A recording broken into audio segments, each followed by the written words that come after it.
So today we are going to take a look at Platinum Dragonlord and his role in the history of the New World. And the first thing that was astonishing to me is just how much info about him is buried in backstories of other characters. This info is therefore quite vague, but this kind of narrative also turns him into a bigger threat to Nazarick than he probably is. He's like a looming shadow, a being that heavily redirected the course of history in his favor. And while most of the infos we have are implied or indirect, we can nonetheless read between the lines to unravel his motivation and his plan. First and foremost, he's been around for quite a while. And he has seen some shit. He likely witnessed the dawn of the 6 great gods. He saw how only 6 beings saved mankind from certain death, and not only that, but they also wielded incredible physical strength and perhaps even more souls, but on mana and tears. At that point in time, this concept was completely alien to the New World. To us, this would be like koalas not only stopped being an endangered species, but they suddenly turned militant and developed plasma weapons in order to challenge the emus for supremacy in Australia. Remember, before the 6 players appeared in the New World, humans were almost wiped out, and now they started to grow and expand. Platinum Dragonlord was likely astonished by this unbelievable chain of events. Suddenly humans became a potential threat to the dragons, and therefore he might have been very relieved as 5 of them succumbed to old age and only Surshana remained. But just 100 years after the advent of the 6 great gods, a flying city suddenly manifested itself in the night sky, and 8 powerful beings emerged from it, leading an army of unprecedented might and scale. They easily defeated Surshana, and then these mere humans would challenge the supremacy of the Dragonlords themselves. This very likely deeply traumatized Platinum.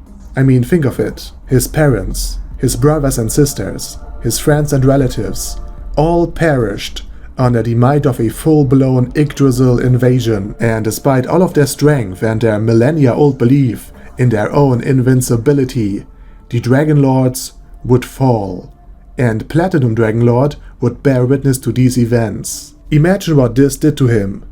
He was born a dragon, the most powerful creature in existence. His kind ruled the New World for aeons. Imagine what effect this war in heavens had on him, his entire society, and his entire worldview.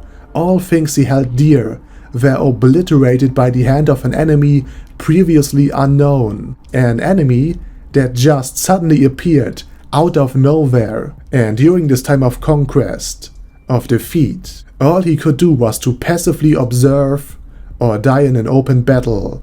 Because even mighty as he was, Platinum Dragonlord is still no match for the combined might of the 8 great kings. But he was able to engage and kill one of them in a duel, and he took his items. And among them was a world-class item, and many other treasures he guards to this very day. This is quite interesting, because only a world-class item can protect its wielder from another world-class item. So maybe the death of one of their own and the loss of a world-class item started a blame game among the great kings.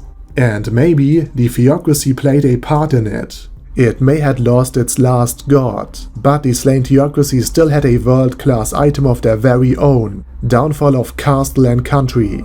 The dress that was used to mind control Shaltir Bloodfallen. Imagine what kind of conflict the loss of one of their own and another mind-controlled king would have been able to start. Also think about what this truly means for history. The 8 great kings might never have been greedy in the first place, nor drunk on the power that they now wielded. After all, they too protected mankind and built many new cities. Their bad image might have come at least in part from the theocracy, who heavily twisted history in their favor. After all, they had a strong motive to do so. So in the end, Platinum Dragonlord might have avenged his kind by allying himself with the theocracy in a pact of mutual revenge. He would take care of the world-class item, so that the theocracy could mind control one of the 8 great kings. But regardless if this theory is true or not, the supremacy of the Dragonlords was broken.